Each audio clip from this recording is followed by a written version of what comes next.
Okay guys, welcome back. Now it's time to take a look at the COVETOR 2. I enjoyed making the battle venture, I also enjoyed making the Orca work as a combat boat, and I had a blast making the Battle Rorqual. The Battle Rorqual is perhaps one of the most insane ships that I built so far. And well, that made me curious to see what this little ship can do.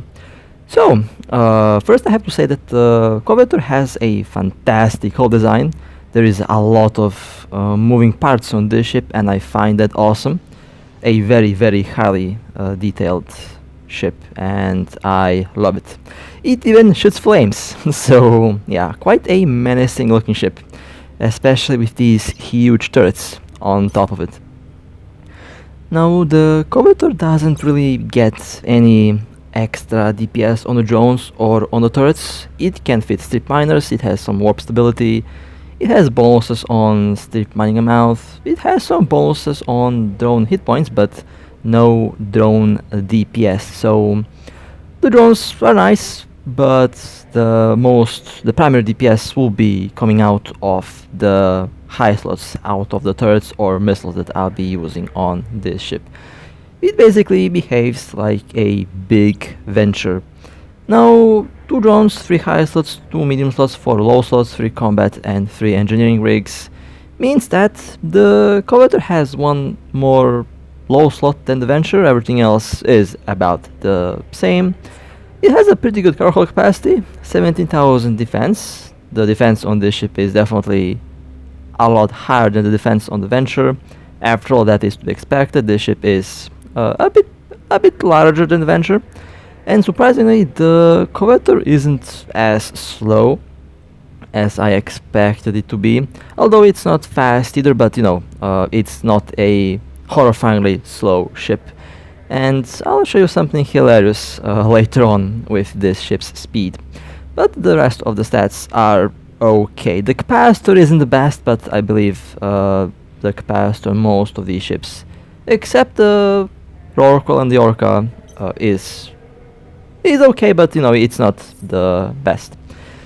So the first build for today will be a build with autocannons, 684.82 DPS. Now, in most cases, the main target for bait mining ships are going to be frigates, interceptors, faction frigates, cruisers, in some cases battle cruisers, but those ships usually don't engage miners. 33.06 km X12, 6.96 km is the optimum range, and tracking speed 8.26. Now, against big ships, this definitely will work. If you get to scramble a, let's say, a cover-tops cruiser, then that cover-tops cruiser is about to have a very bad day. But I wouldn't prefer to use the big turrets against smaller targets, although if they are webbed and scrambled, then you have a good chance to hit them. But for smaller targets, I would prefer the medium turrets, and I'll show you the build for the medium turrets as well. Now, as for the nano core, I have the thermomagnetic storm core that gives you plus 12% turret damage, or plus 15% turret thermal, or plus 15% turret EM damage. So you can basically use railguns, turrets, the projectile turrets, and technically you can also use lasers. But all the other nanocores are going to be mostly for mining, so only that thermomagnetic nanocore has a bonus on weapons. So that's basically the only nanocore that you have an option to go for if you want to build a bait COVETOR, although a nanocore is not really necessary, but it's pretty hilarious to have one. And I don't really know how this core is obtainable. I believe you can reverse engineer it, but I'm not 100% sure. So I think the best thing is to wait for the nanocore to pop in one of the events. Now, as for the rigs, I have triple burst aerators and triple ancillary power grid routers. The power rigs are necessary if you want to fit the big turrets on the ship, but if you are aiming for the medium turrets, then you don't have to use the power grid rigs, then you can go with the targeting rigs. or basically any other rig setup that you like. Now, as expected, with the projectile turrets, I prefer to use the barrage implant, and the barrage implant can give you some pretty hilarious results, and we're about to see what's the maximum DPS on the COVETOR 2 using the projectile turrets. Undocking. Now, as I always say, you don't have to go with high level implant. Level 15 or level 30 is basically the optimal. As for the barrage, above level 30 is pointless because, well, at above level 30, the game behaves weird and you will not apply all the damage to the target because some of your hits will not be counted, which, you know, is kinda hilarious. Okay, well, barrage implant engaged, 2528.24 DPS on the bait COVETOR 2. Well, that's some lovely DPS. I definitely do not want to get hit by this thing. With the first gyro stabilizer, 3085.80 DPS, and with the second, 3358.41. Well, quite a unconventional build, I have to admit, but it's kind of funny that this thing can almost push 4000 DPS. And it has some pretty good defenses as well. With the damage control, you have 113,000 hit points. And you also can activate the extender for the extra buffer, and well, you got yourself a pretty tanky little boat. Well, if an interceptor or faction frigate decides to engage a ship like this, and if they mess up the approach, if they don't orbit, they are in very big trouble. Now you can do the same build with the medium turrets, and I actually would prefer that I use the medium turrets on this ship because of the better tracking. You can use the same build as before. I have one large extender instead of the medium extender, so with this build the DPS is about, well, not the same, a little bit lower, but I also got a lot of extra hit points, which is also going to be very important. And for the rigs, well, you can place the targeting rigs for the fast lock time, or basically any other rig that you want to use on this ship. And let's check out the maximum DPS with the medium Watkins. I would say in most cases, like 90% of cases, since most ships will tackle the miner at 0 because they don't expect the miner to have teeth. The medium turrets are probably going to be the way to go. Medium turrets, missiles, railguns or lasers. 2090.41 DPS with much better tracking. 46,000 hit points, 22,000 in shields. Very nice shield hit points there. With the first gyro stabilizer, 2047.68 DPS, and with the second one,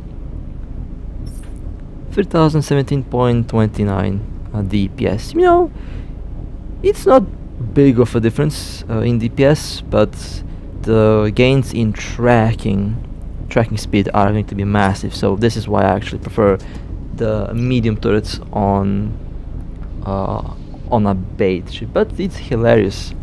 The DPS with the big turrets is pretty hilarious.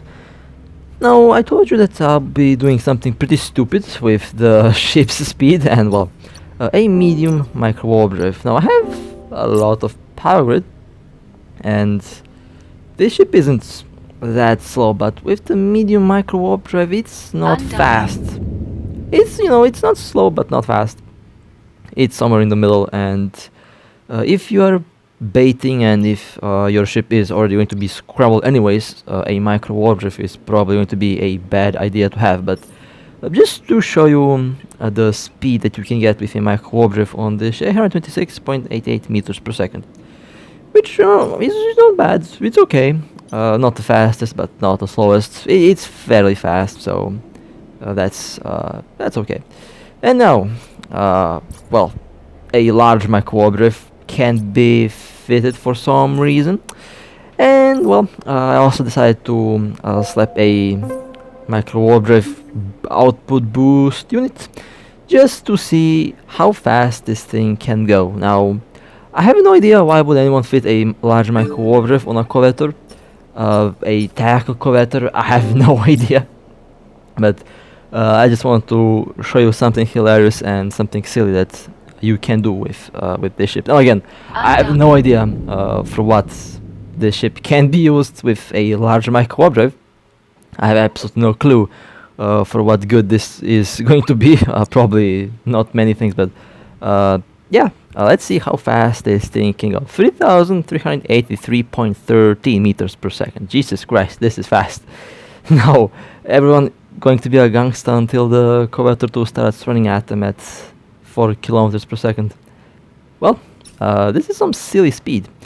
Now, I have a lot of power grid, so I can technically replace some of the power rigs and add some polycarbon engine housings, which will improve the maneuverability, and that's what I'm about to do. 3000 DPS and 3.3 kilometers per second micro warp drive speed. Well, yeah, this is a little bit insane, although I don't see any use for this, but still quite funny to see how fast this thing can go. And this is not even the final speed. You can go faster actually. If I spend some time to make the nanocore for speed, and if I spend some time on rigs again, I could probably go 4.5 kilometers per second, but you know, again, I don't see a purpose for a COVETOR to go 5 kilometers per second. You know, perhaps actually, if you're mining and if there's a threat of getting jumped, you just pop the micro warp drive and just laugh at no one being able to catch you. So I guess that's perhaps one scenario where having a micro warp drive is actually going to be quite funny. Can you imagine the face of an interceptor that's trying to catch you, but they can't catch you because you're faster than them? Yeah, they will not see that one coming. But again, a pretty funny pretty funny build. And well, for some reason we can also place a capacitor battery. If this isn't overkill, I don't know what is, but yeah. Now you can go 5 kilometers per second for much longer. And yeah, let me just swap one rig to a polycarbon engine housing, and well, I'm now interested to see how maneuverable will this thing be. How maneuverable will this COVETOR be? Well, we're about to find out. I think one engine housing should be enough. Although you can do 2 or 3 if you use the green large micro warp drive. So yeah, you can make this thing be quite maneuverable with a large micro warp drive. Although the question is why? Why would you do that? Well, I'm pretty sure there's going to be a use for something like this somewhere out there that I'm just not aware of at the moment, but yeah, this is now much more maneuverable. It actually behaves like a assault battlecruiser with a large micro warp drive, and well, I have the capacitor battery, and that means now the large micro warp drive will be running for a very long time. Well, surprisingly a fast boat with a large micro warp drive. The large afterburner works in a similar way, and the large afterburner will give about 1.5 kilometer per second speed, but the maneuverability is also about the same.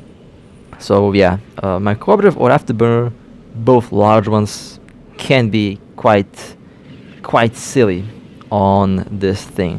And what would be the purpose of it? Again, I have no idea. Feel free to tell me in the comments if there's a purpose of having a large propulsion module on this thing. I would love to hear if there is something that I'm missing here. So next build is the classic bait build with rapid missiles, and it has some pretty nice DPS. 521 DPS, 47.17 kilometers is the missile range. Now the large rapid missiles are good against basically small ships, cruisers. It can be used against battlecruisers, interceptors. However, in most cases, I would actually say the medium rapid missiles are the way to go, because again, most ships, when they engage you, you will be fighting them at 0. So you will definitely have much better application if you were to use the medium rapid missiles. Now, as for the rigs, you can go for full DPS. You can actually do a lot of combinations here, but I would personally go with full DPS, and perhaps I would change one of the rigs for extra missile, for extra reduced missile explosion velocity, just so that I can apply more damage. I think if you're going with the large rapid missiles, you want to have better application, so perhaps one loading bay and two of the missile rigs to reduce the explosion velocity, the explosion radius of the missiles. Now, as for the implants, you have two options. We have the warhead charge, and you also have the tactical missiles. Both are good options. Warhead charge if you want more sustained DPS and if you want more damage application. The tactical missiles if you want to have more points on your ship. Because, you know, nowadays even the interceptors have like 9, 12, 15 stabs. So, yeah, you want to be able to hold them, or you want to be able to blow them up before they know what hit them. And well, both options are valid. You can go with whichever you like the most.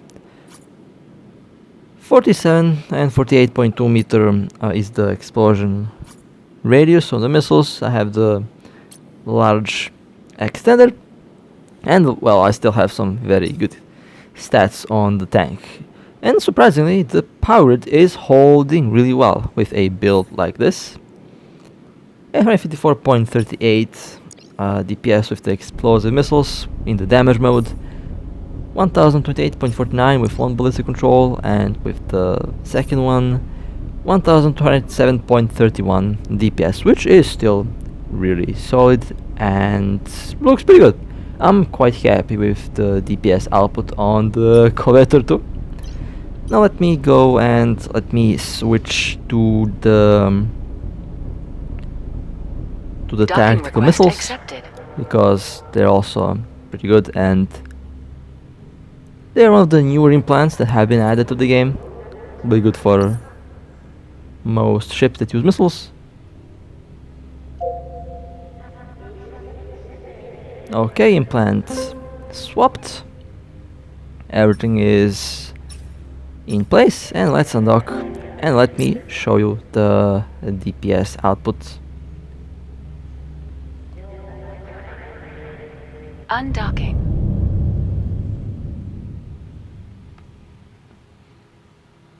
Now you can technically do dual scramblers and you have 10 points, but it's probably not going to be required in most cases. 874.91 DPS, okay. And with the secondary mode active, 1070.06 DPS. Now the tactical missiles have higher paper DPS, but the effect lasts shorter, and the damage application is not as good as it can be on the warhead charge. So in most cases I actually prefer the warhead charge, but if you want extra points, then the tactical missiles are the way to go, and have some pretty good DPS as well as some pretty good tank on the ship, and I'm quite happy with the current result. And now with the medium rapid missiles, this is basically these are the weapons that I would most likely use. They have shorter range, but they have much better damage application, and any small ship that gets too close will get burned. Not only because of the flames that this thing is spitting out, but you know, the missiles also have some pretty good damage, and they also do some pretty good damage application, especially on ships that are webbed and scrambled. Then your damage application will be maximized. Okay, let's adjust the modules and let's take a look at the tactical missiles. 594.25 DPS with the primary attribute active, with the secondary attribute 719.23, which is still pretty good. With the first place control 810.68 DPS, and with the second one 899.20, almost 900 DPS, which, you know, is okay, pretty decent, and I would actually say that I'm quite happy with that result. Not many frigates can withstand that DPS. That also includes cover-top cruisers, because most cover-top cruisers have no tank, and cover-top cruisers generally don't have a good tank. Now I tried to slap the large pole sliders, but yeah, not enough power, and I tried all sorts of combinations and they just could not fit, even with triple ancillary power routers. Unfortunately, I just can't seem to be able to fit the pole sliders. But I can fit the railguns, and this is the build with a large subdued railguns. They have some pretty good optimal range and accurate fall-off. The new skills help a lot. And well, this is the classic DPS build with the railgun burst aerator rigs. This should have some pretty good DPS. I mean, the blasters, the railguns are already known to be one of the highest DPS weapon out there. And for this weapon system, you have two implants, thermal circulation, and you have the high power recoil. Now, thermal circulation can be quite evil, because you can charge the thermal circulation on a battery belt, on a rock, on a station, on a gate, and basically you can warp to the bait location and just sit there and wait for the target to show up. And well, if you want to charge at the asteroid field, that also works, because the blasters kind of look like lasers. So a hunter that's, you know, looking at your ship cloaked and thinking about engaging you, they will think that you're mining if you're shooting at a rock. They'll have no idea that you are actually charging up a implant. So yeah, can be a very surprise moment. Now the DPS from the thermal circulation DPS kicks in, 1585.08 DPS, which is really good. Anything that gets webbed and scrambled is going to get blasted. 1,900 DPS with one magnetic field stabilizer and 2,200 DPS with the second one. You can basically do the same build with the medium blasters, with the medium railguns, and I would actually recommend, if you go with blasters, to use the medium blasters. They'll have a little bit lower DPS and overall lower range, but since most fights will happen at 0, most of the hunters will engage in a miner on 0. Range isn't really important, but one aspect that is important is tracking, and the medium railguns have much better tracking than the large ones. So again, I personally recommend to use the medium railguns because of the better tracking. But it's hilarious to see the DPS output that we can have on the large railguns. Can honestly be a very surprising ship, and not many will see it coming. 1,300 DPS, almost 1,400 DPS. 1.6, almost 1.7, and with the second one, 2005.47 DPS with the large railguns. Not bad. Pretty solid. And this ship looks hilarious with these huge turrets attached on it. And now, since this is a mining ship, I'll show you a mining build. This ship can fit strip miners, and they do mine a lot. The COVETOR 2 is one of the better miners. I would say one of the better performing miners if you compare the price to performance ratio to the other mining ships out there. As for the rigs, I went with full-on shield resistance and miner circulation accelerators. This is a tank little boat, and I also slapped a clocking device because the strip miners don't require you to lock on the target. You can basically land in the belt, click on the miners, and the ship will start collecting ore. You can also use a neutralizer, a medium or large neutralizer. It can fit both. Excellent weapon for defense and works really well in a COVETOR fleet. If you have a COVETOR fleet with neutralizers all around, then you can defend your mining fleet against interceptors or basically any other ship that decides to attack you. And you have the mining implant that enhances the mining performance. Also pretty good option. Also makes your COVETOR to a nuclear bomb because you can technically go with the level 30 implant and activate that cargo hold destruction thing, whatever it's called. Basically, when your ship goes boom, everything around your ship also goes boom, as well as your cargo. So yeah, the Rorqual is the Tsar Bomba of the bombs in this game, because the Rorqual can have like a million whole hit points, and technically you can use the Rorqual in a big battle. Basically, yeet a couple of Rorquals that are built to be nuclear bombs at the hostile fleet and shoot them. I know it sounds insane, but can be hilarious, because if your opponent's fleet wants to keep their ships alive, then their logistic ships will have to repair your Rorquals, because that's one way to prevent them from exploding. Yeah, I still have to actually test out how much damage it does. I'll try to do that.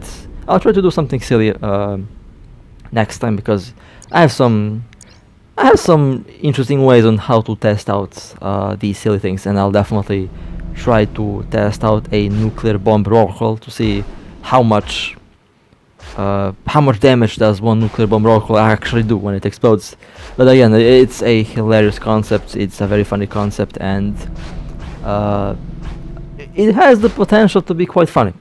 So yeah, and here you can see the strip miners in full action. Nothing locked. I just clicked on the miners and they start to do their thing. They mine 3,295, and that is actually really good. 33.65 kilometers is the range. Of course, this is with the implant active and everything else also activated. Now the good thing is you don't have to when you have to cloak, when something pops in, you don't have to unlock the targets. You can just click on the cloaking device. 254,000 hit points, which is battleship level hit points. If necessary, you can activate the extender, so you get some pretty good defenses, and overall a pretty good tank, as well as some pretty good mining capabilities, and you can also cloak. So overall, you can basically say that the ship is quite safe. Cloaking is very simple. Just click on the cloaking device and the ship disappears.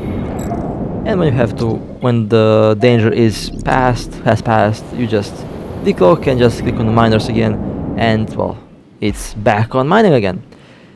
Very interesting ship, and overall I like how it performed so far. But let's see how this little boat will work when destination reached. When in combat.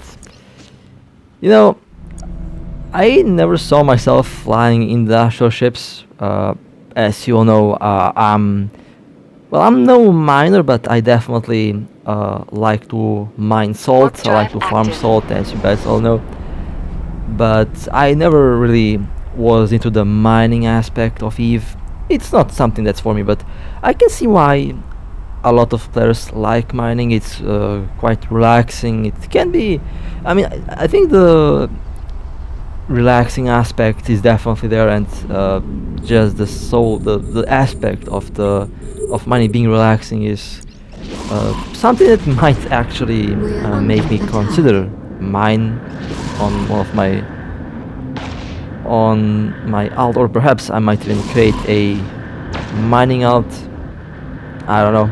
I have 2 alts at the moment. Well, actually no, 1 main account and 1 alt. Technically 2 accounts only. So there is no 2 alts, only 1, and both are combat. So I guess there's that. Now, definitely do not use the COVETOR for PvE. It can be used to bait hunters, but it's definitely not a good PvE boat, not a good combat PvE boat, but it's definitely a fantastic ship for mining.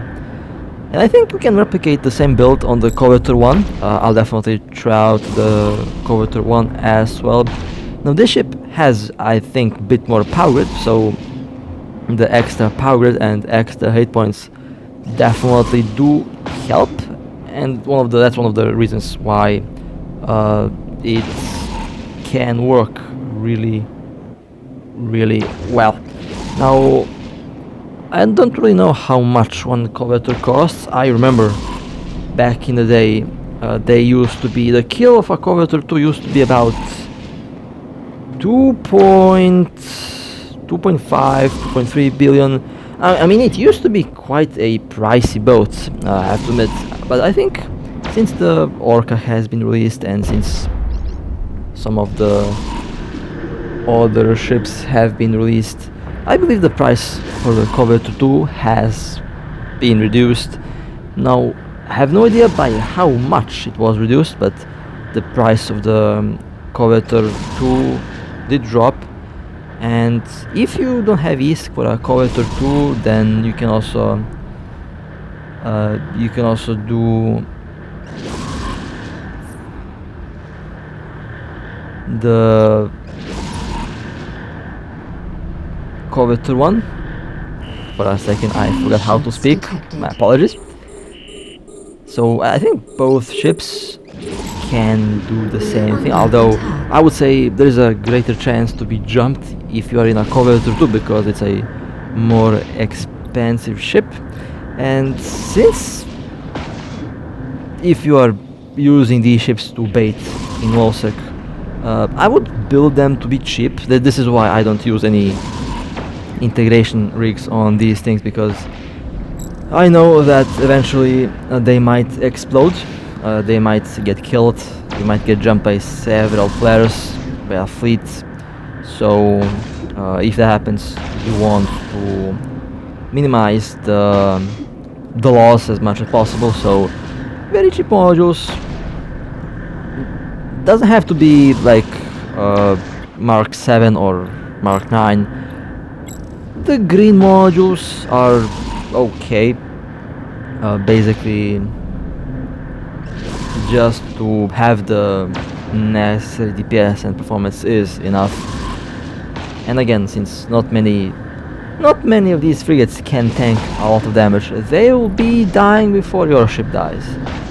You have a lot of tank, you have some good DPS, and you have to remember that a frigate has a lot less hit points, and when you web them and scramble them, they will be pretty much toasted. Now, I wish that the Covetor had 3 medium slots, mostly because I'd be able to fit 1 scrambler, 1 web and 1 large neutralizer. The neutralizer would help a lot at killing the targets. Basically, if they have a afterburner like warp drive, they will lose that when their capacitor goes to 0, and then you would be able to kill them easier. But I think technically you can slap one neutralizer instead of the web, although I'd feel pretty naked without a web if I were flying this thing. So that's one aspect that I don't like about this ship. I feel like the Covetor deserves to have a 3rd medium slot. I mean, the Venture has like 3 high slots, 2 drones, 2 medium slots and 3 low slots. This ship only has 1 low slot more than the Venture, so I think they can give it 1 medium slot, 1 extra medium slot at least, to be like 3-3-4, and I believe that would be okay. But who knows what will happen to this ship. Perhaps it will be buffed, I don't know. But in any case, 1 weapon, 1 scrambler should be okay in most cases, since again most ships will go at 0. Now, you can also technically hunt other miners with the Covetor, basically go inside of the Nihilus space anomalies, the mining ones, because they're quite popular lately. That you have a lot of them out there as well, and I know a lot of players go inside of them and do them in Ventures, in Retrievers, in Procurers, in Covetors. In some cases they go with them, they go inside with an Orca. That's what I've seen at least. So you definitely have a lot of interesting places where you can yeet a ship like this, and I know a lot of hunters also like to go inside of these special sites. And in these special sites there is no running away.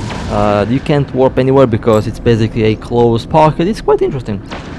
So when you go in, you can just wait on the entrance, or you can basically wait around the rocks, and eventually someone might decide to peek in to see what's happening inside. And you can actually take advantage of the lag that they can get when they jump in to tackle them immediately, unless they have patched that. So there is a lot of different tactics and ideas that you can use in order to have fun, and I love that aspect of the game. These ships are quite interesting, and it sounds kind of weird to hear that coming from someone who mostly flies combat ships. I mean, there is no. I mean, actually, hold a second. I think there is one or two videos or three where I did some trolling and I decided to go mine with some space pants and some nestors. So yeah, technically there is footage of me mining, but that was made to be a joke. So it's not serious mining, but you know, I think you understand what I'm trying to say here. In any case, the COVETOR 2 is definitely a very interesting to fly ship. If you don't have ISK, or if you are not tech level 9, you can easily go with the COVETOR 8, and you can replicate the build that I show you here on the COVETOR 8. It should work about the same. The main difference would be the power grid might have a bit less power grid, so that might be one factor that is probably going to be, you know, a little bit annoying, but it should eventually work. You can also use the modified weapons. They basically don't drop, and they're about the same performance as the Mark 9 modules, and you can use them basically at any tier level. So that's also one thing that you can do, and they also cost a lot less power to fit. So yeah, you can do a build with the modified equipment, and overall I'm quite happy with the results on the COVETOR 2. Very interesting ship, and overall can definitely be a very surprising bait ship. Well, with that being said, hope that you guys enjoyed. If you would like to support me, feel free to like and subscribe.